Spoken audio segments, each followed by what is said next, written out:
জাতীয়তাবাদী যুৱ ছাত্ৰ পৰিষদৰ প্ৰতিক্ৰিয়া খুবেই স্পষ্ট। আমি কোনো কাৰণতে অসমত অৰ্থাৎ নাগৰিকত্ব সংশোধনী আইন প্ৰযোজ্য কৰাটো নিবিচাৰোঁ। এহাতেদি আমি ৰাজপথৰ আন্দোলন অব্যাহত ৰাখিছোঁ আৰু অন্য হাতেদি আমি দেশৰ সৰ্বোচ্চ ন্যায়ালয়তো গোচৰ তৰিছোঁ।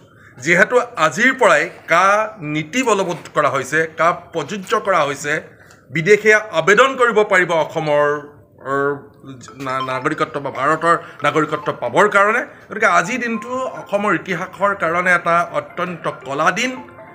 এইকাৰণেই কলা দিন, অসমীয়া জাতি এতিয়া অস্তিত্ব সংকটৰ গৰাহত। অসমীয়া জাতি ইতিমধ্যেই সংখ্যালঘুত আমি পৰিণত হৈছোঁৱেই। কেৱল মাত্ৰ 48% অসমীয়া মানুহে আমি অসমত বসবাস কৰোঁ। তাৰ পিছতো এনেধৰণে লাখে লাখে হিন্দু বাংলাদেশীক লাখে লাখে এনেকৈ বিদেশীৰ বোজা যদি অসমত জাপি দিয়া হয়, নিশ্চিতভাৱে অসমীয়া জাতি সংখ্যালঘু হ'ব বা অসমীয়া জাতি অস্তিত্ব বিপদাপন্ন হ'ব। আমি অসমীয়া জাতি সংখ্যালঘু হোৱা বা অসমীয়া জাতিৰ অস্তিত্ব বিপদাপন্ন হোৱা কোনো কামতে সহযোগ কৰিব নোৱাৰোঁ। সেইকাৰণে আমি চৰমভাৱে বিৰোধিতা কৰিছোঁ, আমি তীব্ৰ গৰিহণা দিছোঁ। আৰু আজিৰ দিনটো অসমৰ ইতিহাসৰ এটা কলা দিন হিচাপে বিবেচিত হৈছে আৰু কলা দিন হিচাপে ইতিহাসৰ পাতত লিপিবদ্ধ থাকিব। তাৰ লগে লগে আমি এই কথাও ক'ব বিচাৰিছোঁ যে আমাৰ যি গণতান্ত্ৰিক আন্দোলন, সেই গণতান্ত্ৰিক আন্দোলন অব্যাহত থাকিব। বিভিন্ন ধৰণে পুলিচ মিলিটাৰীৰ ভয় ভাবুকি দেখুৱাই গণতন্ত্ৰৰ আন্দোলন মষিমূৰ কৰিবলৈ চেষ্টা কৰা হৈছে। এইটো কিন্তু অত্যন্ত দুৰ্ভাগ্যজনক কথা।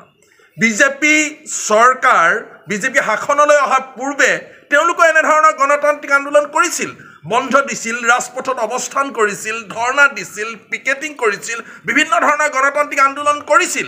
তাৰ এতিয়া তেওঁলোকে যদি কৈ থাকে আন্দোলন কৰিব নালাগে, আন্দোলন কৰিব নালাগে, আন্দোলন কৰিবৰ কাৰণে আমাৰ কোনো ধৰণৰ আনন্দ লগা নাই, আমি কেতিয়াও আন্দোলন কৰিব নিবিচাৰোঁ, আমি কোনো কাৰণতে আন্দোলন কৰিব নিবিচাৰোঁ, আন্দোলন কৰিবৰ কাৰণে আমাৰ কোনো আনন্দ লগা নাই। কিন্তু জাতিৰ অস্তিত্ব বিপদাপন্নৰ সময়ত, জাতিৰ অস্তিত্ব সংকটৰ সময়ত যদি আমি অসমীয়া মানুহে, আমি অসমীয়া যুৱকে হাত সাৱটি বহি থাকোঁ, তেনেহ'লে মই ভাবোঁ চৰম জাতিটোৰ কাৰণে দুৰ্ভাগ্যজনক কথা হ'ব। গতিকে আমি অসমীয়া ভাষা সংস্কৃতিক ভাল পোৱা, জাতিটোক ভাল পোৱা সকলো মানুহ ওলাই আহি বিৰুদ্ধে প্ৰতিবাদ সাব্যস্ত কৰিবৰ কাৰণে আহ্বান জনাইছোঁ। হয়, দেখিবলৈ পোৱা গৈছে লোকসভা নিৰ্বাচনৰ পূৰ্বতে যি মোদী চৰকাৰে যি প্ৰতিশ্ৰুতি প্ৰদান কৰিছিল বলবৎ কৰাৰ ক্ষেত্ৰত, সেয়া কিন্তু তেওঁলোকে লোকসভা নিৰ্বাচনৰ পূৰ্বেই ইতিমধ্যে সমগ্ৰ দেশজুৰি বলবৎ কৰিলে। আৰু দেখিবলৈ পোৱা গৈছে অসমৰ ক্ষেত্ৰত হওক, বিশেষকৈ গুৱাহাটী মহানগৰীয়ে হওক বা অন্য চুকে কোণে দেখিবলৈ পোৱা গৈছে পুলিচ আৰু যি প্ৰশাসন, সেই প্ৰশাসনৰ যি বেৰিকেডখন বা সষ্টম হৈ থকা পৰিলক্ষিত হৈছে। এই প্ৰসংগত কি ক'ব বিচাৰিব? আমি চাওক, আমিতো পুলিচ মিলিটাৰীৰ লগত যুদ্ধ কৰিবলৈ নাযাওঁ, তেওঁলোকৰ লগত আমি কোনো সংঘাতত লিপ্ত হ'বলৈ নাযাওঁ। আমি এটা গণতান্ত্ৰিক সংগঠন আৰু গণতান্ত্ৰিকভাৱে আমাৰ প্ৰতিবাদ সাব্যস্ত হ'ব। গণতান্ত্ৰিক প্ৰতিবাদ কি? ৰাজপথ অৱৰোধ গণতান্ত্ৰিক প্ৰতিবাদ হ'ব পাৰে, ৰেলপথ অৱৰোধ গণতান্ত্ৰিক প্ৰতিবাদ হ'ব পাৰে, বিভিন্ন ধৰণৰ বন্ধ গণতান্ত্ৰিক প্ৰতিবাদ হ'ব পাৰে, ধৰ্ণা অনশন গণতান্ত্ৰিক প্ৰতিবাদ হ'ব পাৰে। গণতান্ত্ৰিক যিবিলাক প্ৰতিবাদ, সেই প্ৰতিবাদ অব্যাহত থাকিব। আৰু মই ভাবোঁ যে পুলিচ প্ৰশাসনে বা চৰকাৰে গণতান্ত্ৰিক প্ৰতিবাদক মষিমূৰ কৰাৰ তেওঁলোকৰ অধিকাৰ নাই। এখন গণতান্ত্ৰিক দেশত গণতান্ত্ৰিকভাৱে প্ৰতিবাদ হ'বই। তেওঁলোকেও প্ৰতিবাদ কৰিছিল শাসনলৈ অহাৰ আগতে। গতিকে আমিও বিভিন্ন ধৰণে গণতান্ত্ৰিক প্ৰতিবাদ কৰিম। আমি পুলিচ মিলিটাৰীৰ লগত কেতিয়াও সংঘাত বা যুদ্ধত লিপ্ত হ'ব খোজা নাই।